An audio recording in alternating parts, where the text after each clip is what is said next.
बिहार गृह रक्षा वाहिनी दरभंगा में विज्ञापन संख्या 1/2025 के तहत गृह रक्षकों के स्वच्छ नामांकन के लिए उम्मीदवारों की शारीरिक सक्षमता जांच परीक्षा दिनांक 30/4/25 से 19/5/25 तक निर्धारित की गई है, जो लहरियासराय अवस्थित नेहरू स्टेडियम में होगा। अभ्यर्थियों को यह जानकारी दी जा रही है कि वेबसाइट से वो अपना 24/4/25 से एडमिट कार्ड डाउनलोड कर सकते हैं। वहीं किस प्रकार से यह शारीरिक सक्षमता जांच परीक्षा होगा, इसको दरभंगा में वरीय जिला समादेष्टा बिहार गृह रक्षा वाहिनी दरभंगा के जो वरीय जिला समादेष्टा है अनुरुद्धि प्रसाद, उन्होंने प्रेस वार्ता का आयोजन कर किस प्रकार से शारीरिक सक्षमता जांच परीक्षा होगा, क्या कुछ प्रक्रिया है, इस संबंध में पत्रकारों को दी जानकारी। एक रिपोर्ट दरभंगा दर्शन न्यूज से मनोज झा।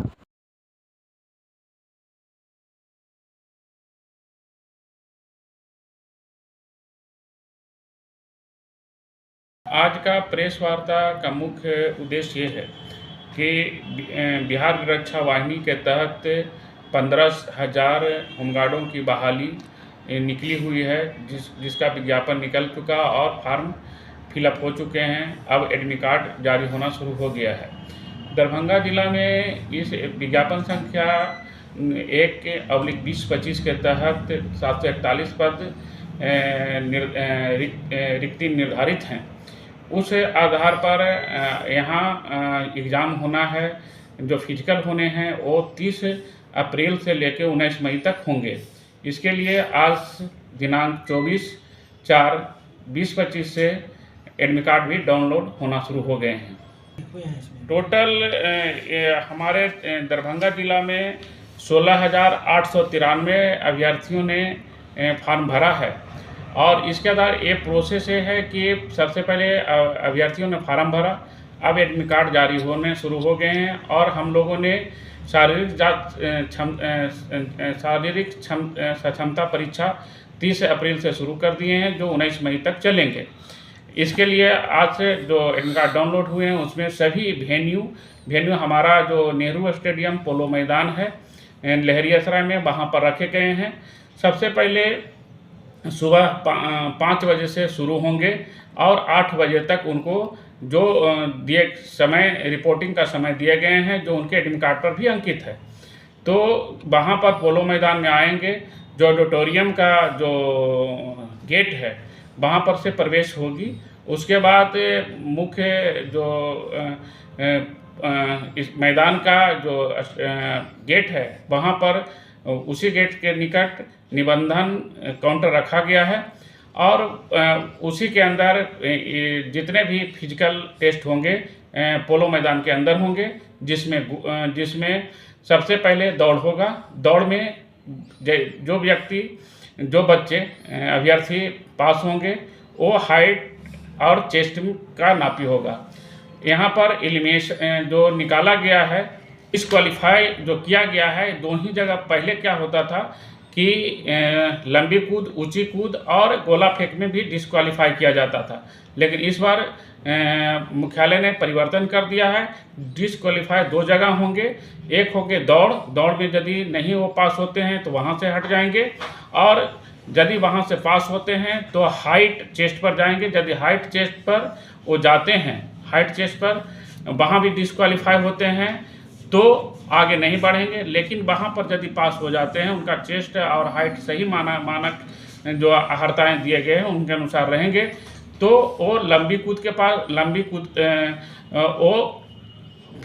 कूद जहाँ पर होगी वहाँ पर जाएंगे। लंबी कूद के लिए निर्धारित किया गया है।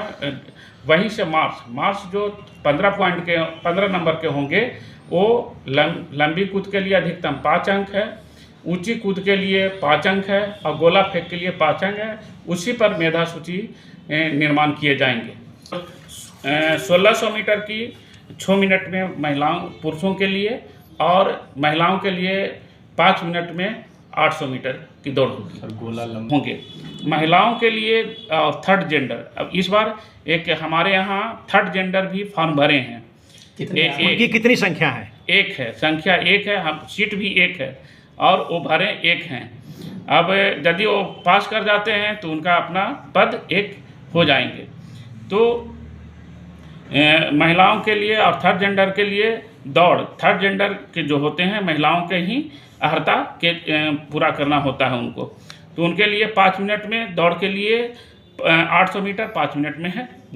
वहाँ पर क्वालिफाई करते हैं तो ऊंची कूद 3 फीट से कम के लिए कोई मार्क्स नहीं, 4 फीट के लिए 5 अंक, लंबी कूद के लिए 9 फीट तक के कोई अंक नहीं, 13 फीट से अधिक के लिए 5 अंक।